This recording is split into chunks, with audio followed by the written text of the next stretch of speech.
नमस्कार दोस्तों। स्पेक्ट्रोस्कोपी या इनऑर्गेनिक स्पेक्ट्रोस्कोपी के सेकंड लेक्चर में आपका स्वागत है। हम लोगों ने पिछले टर्म में पढ़ा क्वांटम नंबर्स के बारे में। इसके अलावा डिफरेंट टर्म्स के बारे में या एनर्जी टर्म्स के बारे में जो हम लोग यूज करते हैं डिफरेंट एनर्जी स्टेट्स को डिस्क्राइब करने के लिए। तो हम लोगों ने बहुत सारे टर्म सिंबल पढ़े थे, तो लेकिन हम लोगों ने उनकी जो एनर्जी का ऑर्डर है उसके बारे में नहीं पढ़ा था। तो आज हम लोग उसी के बारे में बात करेंगे। So the topic is spectroscopic ground state, जिसमें हम लोग बात करेंगे कि जो डिफरेंट हम लोगों ने टर्म सिंबल पढ़े हैं जो डिफरेंट एनर्जी स्टेट्स को रिप्रेजेंट करते हैं, उनका एनर्जी का ऑर्डर कैसे हम लोग निकाल सकते हैं। तो बेसिकली जैसे कि हम लोगों ने पिछले टर्म पे जब पढ़ा था, अगर हम लोग पिछले टर्म को थोड़ा सा याद करने की कोशिश करें, तो हम लोगों ने P2 ऑर्बिटल्स के लिए जो P2 यानी कि नाइट्रोजन के वो सॉरी कार्बन के लिए पढ़ा था। कार्बन में है ना, P2 ऑर्बिटल यानी कि सबसे लास्ट वाले इलेक्ट्रॉन जो है, उसके लिए जो डिफरेंट टर्म सिंबल को पढ़ा था, तो हम लोगों ने पढ़ा था कि उसके लिए ये कंडीशंस हो सकती हैं कि L इज इक्वल टू 2 और S इज इक्वल टू 1 हो सकता है। अगर ऐसा होगा तो ये तीन टर्म सिंबल आएंगे, 3d3, 3d2, 3d1।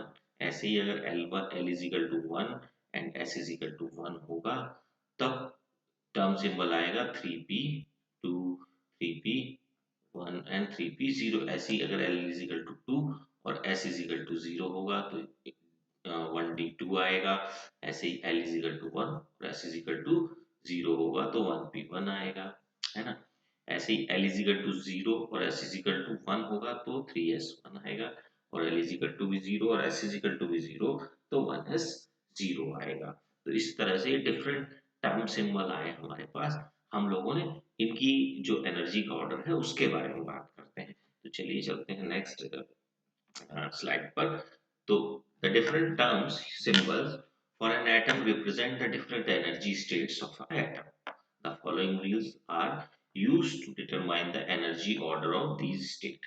है ना, जो डिफरेंट टर्म सिंबल है वो डिफरेंट एनर्जी स्टेट्स को रिप्रेजेंट कर रहे हैं यहाँ पर, और उनका जो ऑर्डर है उसके लिए कुछ रूल्स हम लोग यूज करते हैं। उन्हीं रूल्स के बारे में बात करते हैं। The most stable state has highest S value and stability decrease with the decrease of S value। यानी कि जहां पर S की वैल्यू सबसे ज्यादा होगी वो स्टेट ज्यादा स्टेबल होगी, यानी कि triplet state comparatively to singlet state more stable होगी। यानी कि दूसरे शब्दों में कहें कि अगर इलेक्ट्रॉन अनपेयर्ड होंगे तो स्टेबिलिटी ऑर्डर ज्यादा होगा एज कंपेयर टू पेयर्ड। ठीक है, तो S की वैल्यू अगर जितनी ज्यादा होगी उतने ही ज्यादा स्टेबिलिटी होगी। ठीक है, किसी भी टर्म सिंबल की। ठीक है, सेकेंड रूल पे आते हैं। For a given S value, मान लिया दो ऐसी स्टेट्स आ गई जहां पर S की वैल्यू सेम है, तब हम लोग किसकी वैल्यू को देखेंगे, तब हम लोग L की वैल्यू को देखेंगे। तब क्या होगा, तो जो जिसमें L की वैल्यू हाईएस्ट होगी वो सबसे ज्यादा स्टेबल होगी। ठीक है, और स्टेबिलिटी डिक्रीज करेगी with the decrease of L value. ठीक है, ऐसे ही सेम अगर एस और एल दोनों की वैल्यू सेम हो किसी टर्म सिंबल में, तो वो टर्म सिंबल जिसमें जे की वैल्यू स्मॉल रहेगी, है ना, it is more stable. But the case is that it is less than half filled. आपका जो भी ऑर्बिटल्स होंगे वो हाफ फिल्ड से कम होने चाहिए। जैसे पी ऑर्बिटल के केस में तो 3 इलेक्ट्रॉन से कम होने चाहिए। ठीक है, और डी ऑर्बिटल के केस में 5 से कम होने चाहिए। और अगर हाफ फील्ड से ज्यादा है, मान लिया 4, पी के केस में 4 इलेक्ट्रॉन है, तब कौन सा ज्यादा स्टेबल होगा, जिसमें जे की वैल्यू ज्यादा होगी। ठीक है, तो इस तरह से ये तीन चीजें हमें ध्यान रखनी है। क्या क्या चीजें, पहली तो चीज है कि हमारी एस की वैल्यू जो है जहां सबसे ज्यादा होगी वो हमारा स्टेबल होगा। ठीक है, एस की हाईएस्ट एस वैल्यू। ठीक है, दूसरा, जब एस की वैल्यू सेम होगी तो हम क्या देखेंगे, हाईएस्ट एल वैल्यू देखेंगे। फिर तीसरा क्या देखेंगे कि हम देखेंगे कि जो आपका ऑर्बिटल्स है वो हाफ फिल्ड है या फुल फिल्ड है। अगर हाफ फिल्ड है, लेस देन हाफ फिल्ड है, तब क्या होगा, तब जे की वैल्यू जिसमें कम होगी वो स्टेबल होगा, और अगर हाफ फील्ड से ज्यादा है तो जिसमें जे की वैल्यू ज्यादा होगी वो स्टेबल होगा। तो अगर जैसे हम लोगों ने पिछला भी पढ़ा p2 ऑर्बिटल के केस में, तो वहीं अगर हम लोग बात कर लें, उन्हीं के लिए हम लोग डिफरेंट टर्म सिंबल हम लोगों ने जैसे कि यहाँ देखे, है ना। तो हम लोग पहले किसके हिसाब से अरेंज करते हैं, पहले हम लोग अरेंज करते हैं on the basis of the S value. तो एस की वैल्यू यानी कि जो जितने भी ये थ्री वाले हैं जिनमें ऊपर थ्री है, they all have the same energy, ठीक है। तो हम लोग क्या करते हैं, let be arrange different energy states हैं। तो D3 जैसे कि ये है, तो पहले D है, D3 3 है, D3 2 है, फिर D3 1 है, ठीक। इसके अलावा और भी कोई है टी का, है ना। ये तो हो गया ट्रिपलेट स्टेट। इसके अलावा और कौन सी ट्रिपलेट स्टेट है, ये पी वाली भी ट्रिपलेट स्टेट है ना। इन्हें भी ले लेते हैं, ठीक। और ये क्या होगी, P3 2 P3 1 और P3 0। तो सबसे स्टेबल कौन सी होगी, ये हो गई। फिर इसके बाद स्टेबिलिटी ऑर्डर किनका होगा, जिनकी एक ये भी है, देखो ये भी ट्रिपलेट स्टेट है ना, 3s1, this is also the triplet state, तो 3s1। तो ये पहले हम लोगों ने ट्रिपलेट स्टेट ले ली, ये कंपैरेटिवली ज्यादा स्टेबल होंगी। और इससे कम स्टेबल कौन कौन सी होगी, ये होंगी 1d2 1p1 और 1s0, ठीक।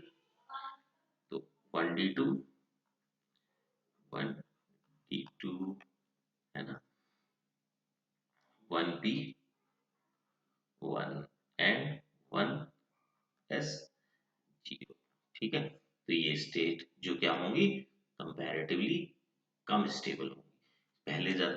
अब अगर मैं इनका ऑर्डर देखूं, देखो ये सारी की सारी ट्रिपलेट स्टेट है, इन सारी स्टेट्स में एस की वैल्यू क्या है, 3।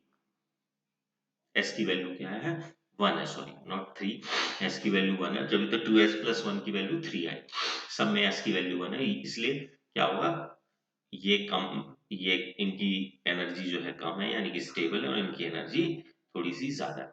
अब सेकंड चीज हमें क्या देखनी है, सेकंड चीज देखनी है हमें एल की वैल्यू।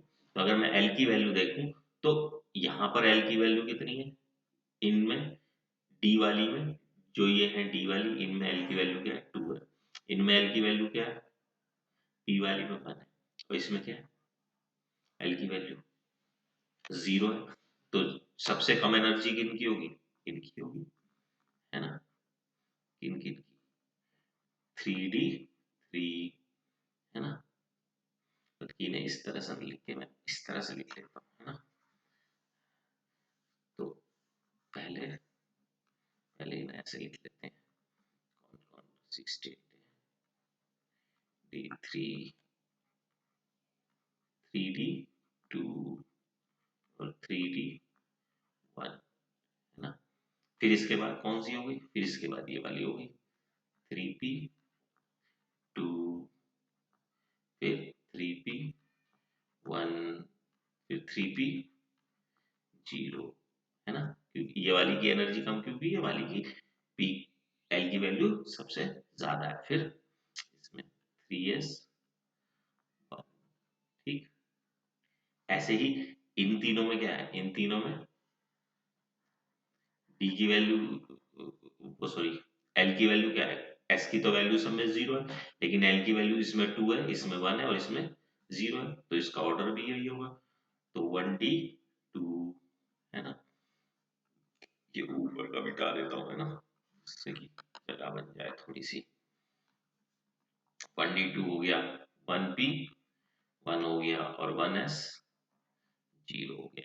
तो that is the order according to the there what S and L value, ठीक। अब यहाँ पर क्या है, देखो यहाँ पर इन इन सारों में, इनमें इन तीनों में एस और एल की वैल्यू सेम है। देखो यहाँ एस की वैल्यू तो सब में एक है, और एल की वैल्यू कितनी है, 2 है।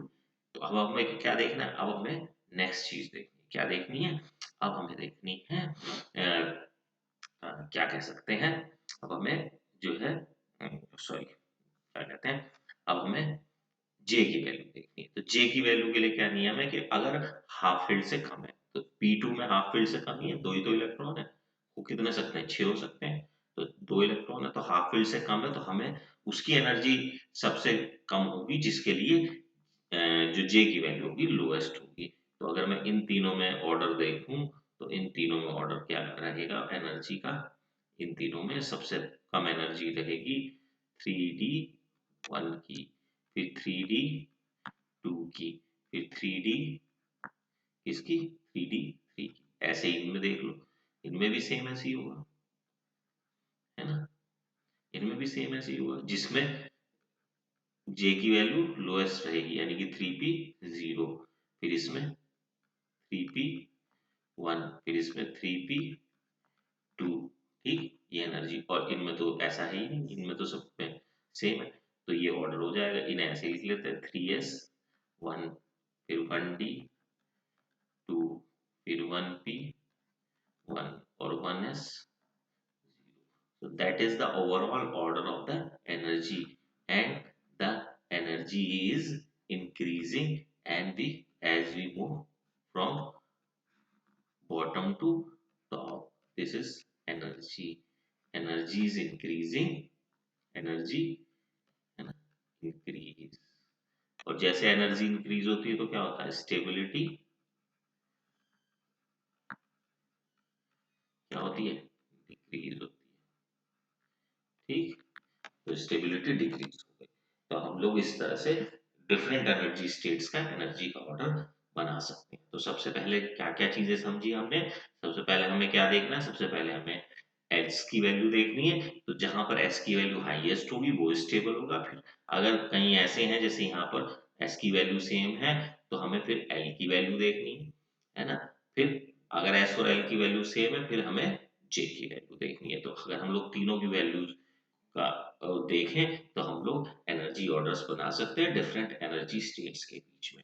तो जैसे कि हम लोगों ने यहाँ P3 का केस समझा, ठीक है, ये आप लोगों को समझ में आ गया। अब हम लोग आगे चलते हैं नेक्स्ट टॉपिक पे, that is calculation of microstates. Basically microstates क्या है कि जैसे कि इलेक्ट्रॉन्स हैं, तो इलेक्ट्रॉन्स बहुत सारी एनर्जी स्टेट्स में रह सकते हैं। ठीक है, बहुत सारे ऑर्डर में एक तरह से रह सकता है। लेट्स सी वन एग्जांपल, फिर आप लोग इजीली उसको समझ सकोगे। ठीक, जैसे कि मैं एक एग्जांपल ले लेता हूँ, P2 का ही एग्जांपल ले लेता हूँ। अभी हम लोग P2 ही पढ़ रहे हैं, तो उसी का एक एग्जांपल ले लेते हैं। P2 में दो इलेक्ट्रॉन है, तो दो इलेक्ट्रॉन किस तरह से रह सकते हैं उसको हम लोग समझने की कोशिश करते हैं, है ना। हम लोग ये बहुत सारे कुछ बनाने की कोशिश करते हैं, फिर हम लोग समझेंगे फॉर्मूले से। Let's see. First, we will draw some permutation and combination. Let's see. These are the orbital p orbital, है ना। तो ये बहुत सारी कंडीशंस हो सकती हैं, उन्हीं के बारे में मैं बात कर रहा हूँ। जैसे कि दो इलेक्ट्रॉन किस तरह से रह सकते हैं, यहाँ और यहाँ रह सकते हैं। ठीक है, दूसरी तरफ यहाँ और यहाँ रह सकते हैं। तीसरी कंडीशन क्या होगी, यहाँ और यहाँ भी रह सकते हैं, है ना। ऐसे ही जैसे इनके स्पिन ऊपर की तरफ है, तो उल्टा भी हो सकता है, स्पिन इनके नीचे भी हो सकते हैं। तो एक ये और एक ये हो सकता है, एक ये और एक ये हो सकता है, ऐसे ही सेम एक ये हो सकता है और एक ये कंडीशन हो सकती है। इसके अलावा क्या कंडीशन हो सकती है, जिससे दो है, दो इलेक्ट्रॉन है, एक इसमें एक इसमें, या एक इसमें एक इसमें, दोनों के स्पिन अपोजिट भी हो सकते हैं। या तो दोनों के सेम थे, या तो ऊपर थे या नीचे थे। उल्टा भी हो सकता है, अपोजिट भी हो सकते हैं, ये ऊपर हो ये वाला नीचे हो, है ना। तो हम लोग कुछ और ऑर्बिटल बना के देखते हैं और इसी कंडीशन को समझने की कोशिश करते हैं। 3 2 5 2 7,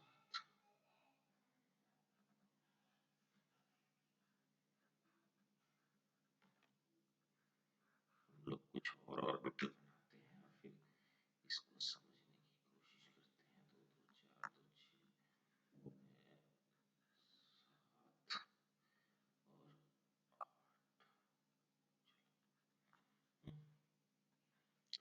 ड्राइंग हमारी बहुत अच्छी नहीं है, लेकिन जैसी आप लोग समझ सकते हैं इतनी अच्छी तो है।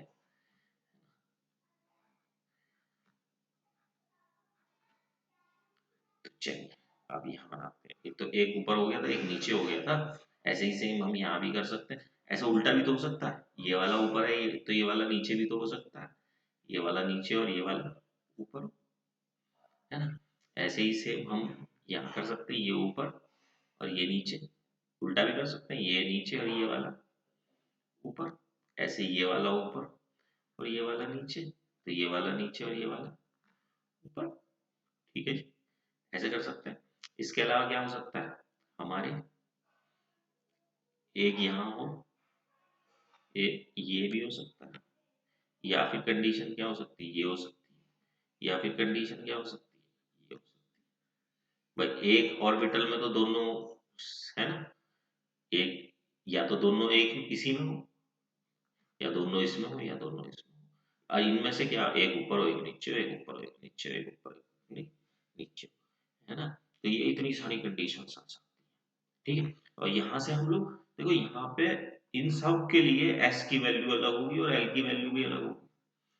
तो जब अगर हम लोग कैलकुलेट करने लगे ना तो बहुत सारी कंडीशन, जैसे यहाँ पर मैं देख लेता हूँ, यहाँ के लिए एल की वैल्यू ले लेता हूँ और एस की वैल्यू ले लेता हूँ। एल की वैल्यू कितनी होगी, देखो ये वाले के लिए तो क्या होती है +1 होती है, ये वाले के लिए 0 होती है और ये वाले के लिए होती है -1। इसे मैं बार बार भूल जाता हूँ, थोड़ा कैपिटल एल लिखो, है ना, कैपिटल एल से। तो कैपिटल एल में अगर मैं निकालूं तो इसके लिए 1 है और इसके लिए 0 है, तो टोटल कितनी होगी, +1 होगी ना। और एस की वैल्यू कितनी होगी, इसके लिए भी +1/2 इसके लिए भी +1/2, तो टोटल कितनी होगी, 1 हो गई। ऐसे ही यहाँ इसके लिए +1 इसके लिए -1, तो टोटल कितनी होगी, एल की वैल्यू 0, एस की वैल्यू 1। ऐसे इसके लिए -1 इसके लिए, सॉरी 0 नहीं, है ना, एस की तो वैल्यू 1 ही रहेगी ना, क्योंकि दोनों की स्पिन ऊपर, है ना। ऐसे इसमें क्या होगा, इसमें एल की वैल्यू कितनी है, +1 है, लेकिन एस की वैल्यू क्या होगी, -1 होगी, क्योंकि इसकी भी -1/2 इसका ही -1/2, है ना। ऐसी इसके लिए कितनी होगी, इसके लिए एल की वैल्यू तो होगी 0 और इसकी वैल्यू कितनी होगी, -1, यहाँ भी -1 और एल की वैल्यू कितनी होगी, -1।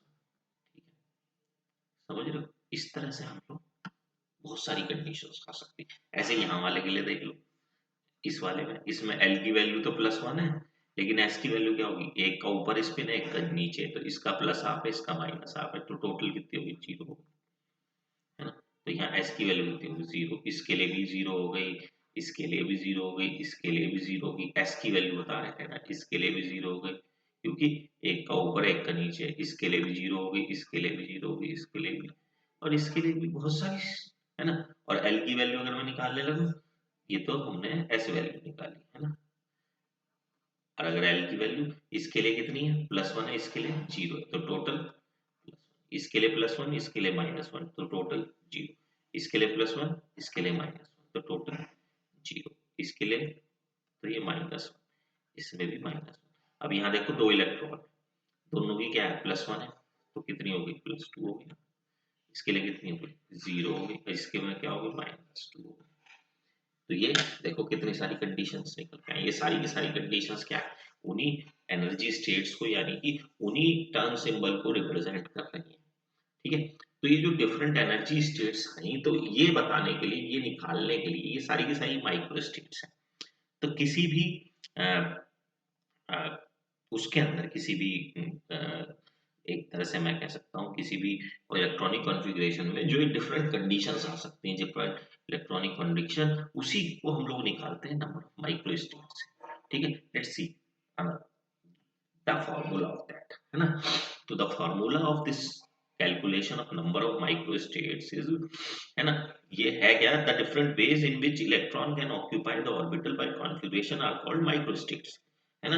जो डिफरेंट वेज हैं जिसके थ्रू ऑर्बिटल में इलेक्ट्रॉन अपना भर सकते हैं, ऑक्यूपाई हो सकते हैं, उसी को हम लोग नंबर ऑफ माइक्रो स्टेट्स कहते हैं। इसके लिए फॉर्मूला है factorial n oblique factorial r into n-r factorial. ठीक है, तो ये है क्या क्या, n क्या है, n is the twice the number of orbital, जितने भी ऑर्बिटल है उसका दुगना कर लेते हैं और r is the number of electron. बस सिंपल।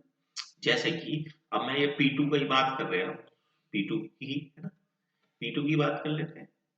P एक p ऑर्बिटल है जिसमें 2 इलेक्ट्रॉन है, तो उसमें निकालना है नंबर ऑफ माइक्रोस्टेट, तो that is equal to n क्या है इसके लिए, twice the number of orbital. तो p ऑर्बिटल होते कितने हैं, 3 ऑर्बिटल होते हैं ना p, तो टोटल ऑर्बिटल का दुगना, तो 3 दूनी 6, तो n की वैल्यू कितनी आ गई यहाँ पे, n तो हो गया यहाँ, है ना, n क्या हो गया 6, and r is equal to number of electron 2, तो r कितना हो गया 2, n की वैल्यू 6 रख दो, r की वैल्यू 2 रख के देखते हैं। चलो देखते हैं जरा कैलकुलेट करके कितना आता है ना, तो जरा कैलकुलेट करें। n की वैल्यू क्या रखनी है 6, फैक्टोरियल 6 बटे फैक्टोरियल 2r, है ना, into n minus R, 6 minus 2 यानी कि 4 का है ना, फैक्टोरियल 4। ठीक, क्या गुना कर दो, है ना, इसे सही से लिख देता हूँ ना, थोड़ा सा और इजीली समझ में आ जाएगा आप लोगों को। 6 माइनस 2 का फैक्टोरियल, आंसर क्या आ गया 6 का फैक्टोरियल। वो कैसे निकालते हैं, देखो फैक्टोरियल 6 का मतलब है 6 into 5 into 4 into 2 into 3 into 1, ये हुआ फैक्टोरियल 6। ऐसी फैक्टोरियल 2 क्या होगा 2 इंटू, ठीक है, और फैक्टोरियल 6 माइनस 2 क्या आता 4 आता, तो फैक्टोरियल 4 का मतलब 4 गुणा 3 गुणा 2 गुणा 1, ठीक है जी, एक तो एक कट गया, है ना, तो यहाँ मैंने उल्टा कर दिया, 2 से 2 कट गया, 3 से 3 कट गया, 4 से 4 कट गया, और 6 पंजे कितने आए 30 बटे 2, आंसर कितना आया 15, यानी कि इतनी माइक्रोस्टेट्स हो सकती हैं 15 हो सकती हैं। जरा देखना कितनी है काउंट करके, है ना, आप काउंट करोगे तो 15 ही निकल के आएंगे। ठीक, इधर 7 है इधर 8 है, तो टोटल 15 माइक्रोस्टेट्स आ गए। ठीक, तो इस तरह से मैं निकाल सकता हूँ किसी भी क्या कह सकते हैं, किसी भी ऑर्बिटल के लिए number of microstate. Let's calculate for some other, है ना। ठीक, एक स्लाइड नई बना लेते हैं, चलो एक और के लिए कैलकुलेट करते हैं। ठीक, जैसे कि D2, अगर मैं D2 ले लूं, ऐसे D2 के लिए निकालना हो मुझे, तो n क्या होगा, n is equal to number of orbital. तो ऑर्बिटल कितने होते हैं, d ऑर्बिटल 5 होते हैं, उसका दुगना 5 दूनी 10, n की वैल्यू तो 10 आ गई और r की वैल्यू क्या आ गई 2 आ गई। जरा निकालो, number of microstates is equal to क्या होता है factorial r upon factorial r, n minus r का फैक्टोरियल, तो n का फैक्टोरियल मतलब 10 का फैक्टोरियल अपॉन 2 का फैक्टोरियल गुणा 10 माइनस 2 का फैक्टोरियल, तो निकालो जरा, 10 गुणा 9 गुणा 8 गुणा 7 गुणा 6 गुणा 5 गुणा 4 गुणा 2 गुणा 3 गुणा 2 गुणा 1 बटे 2 का फैक्टोरियल यानी कि 2 गुणा 1 गुणा 6, 10 माइनस 2 क्या होते हैं 8, है ना, 8 गुणा 7 गुणा 6 गुणा 5 गुणा 4 गुणा 3 गुणा 2 गुणा 1, तो देखो यहाँ से लेके यहाँ तक से, तो ये कट गया यहाँ से यहाँ तक,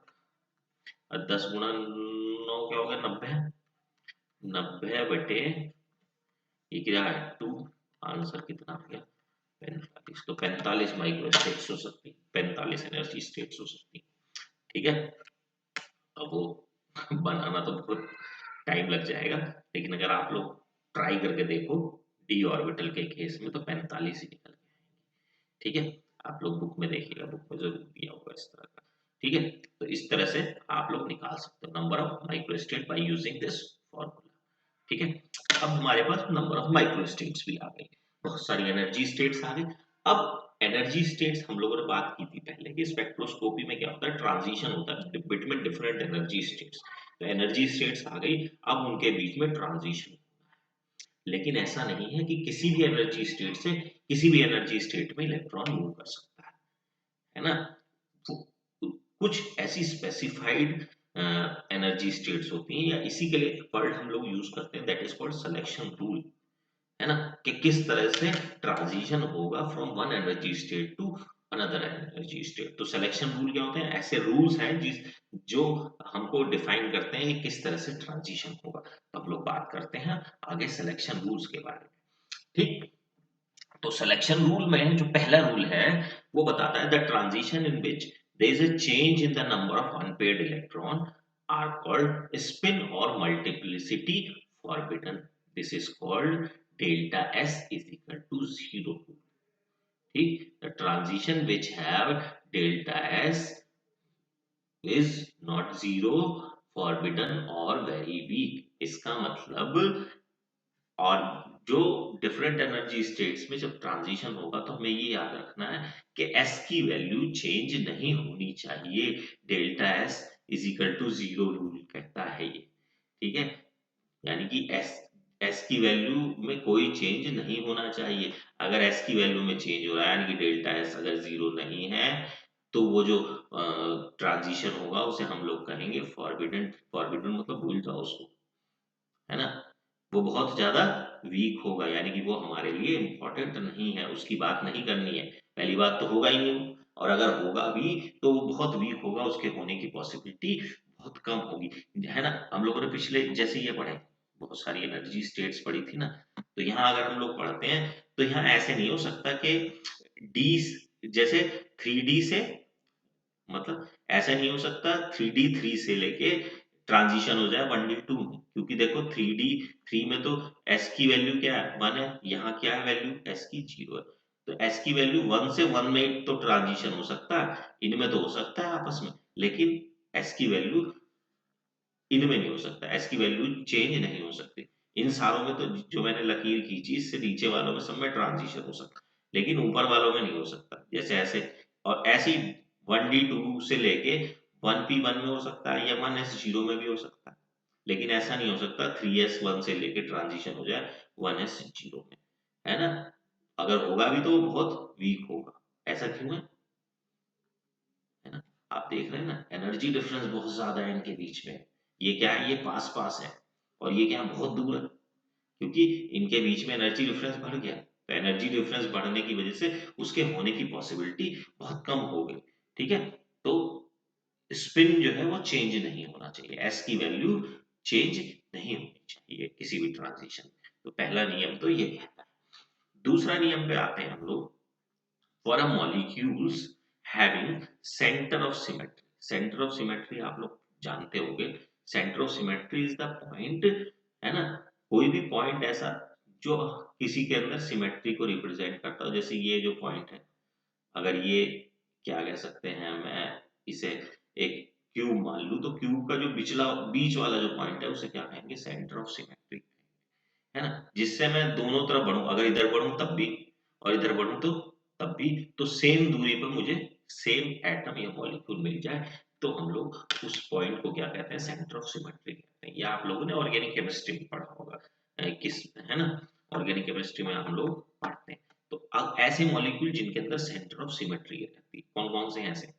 जैसे कि ऑक्टाहेड्रल मॉलिक्यूल या स्क्वायर प्लेनर मॉलिक्यूल। याद रखिए, टेट्राहेड्रल में सेंटर ऑफ सिमेट्री नहीं होगी, क्योंकि उसमें सारे बॉन्ड बराबर, मतलब चारों एक ही दूरी पे नहीं होते। ठीक है, दूरी, है ना, बॉन्ड एंगल भी सेम नहीं होते। लेकिन स्क्वायर प्लेनर की बात करूं या ऑक्टाहेड्रल की बात करूं तो उनके अंदर सेंटर ऑफ सिमेट्री होगी, है ना। तो वो क्या कहते हैं जिनके अंदर सेंटर ऑफ सिमेट्री होती है? which do not involve a change in a subsidiary quantum number L is equal to 0।